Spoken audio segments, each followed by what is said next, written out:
Tell me a little bit about your leadership experience. So I have experience working across a few continents.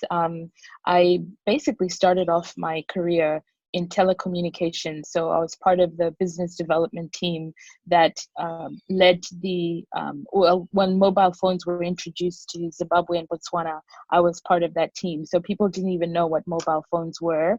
And we launched a network in the two countries. So that was quite a pretty big leadership role for me. I was very, very young. But what it taught me was, again, it was unknown. You know, tech was just starting to boom. People had no understanding. And it was almost like, how do you lead people? How do you get them to engage in something that they're not, familiar with? And what does that look like? So being very strategic. And that really set me up for, the things that I've done across the world. I think I went into a volunteering space because at the same time, while the tech industry, as we know it now, started to boom, the reality of HIV/AIDS was becoming quite real. And so I sort of swapped careers and went into a voluntary capacity and started working with organizations that were doing prevention work for HIV/AIDS. And that led me to the UK.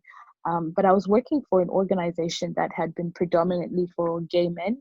And as a Christian, I realized that, we're one and the same. And so the fact that I had never engaged with people who were homosexual, to be honest, was kind of a shock for me.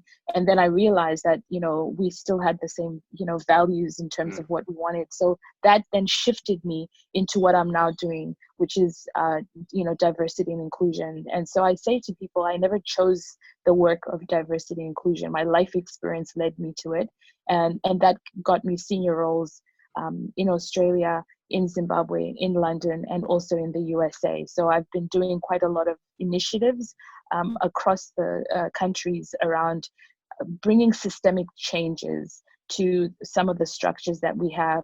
So looking at racism, looking at sexism, looking at social cohesion. And so I've been fortunate to have my work recognized across all of those continents. And so it's just something that I'm passionate about.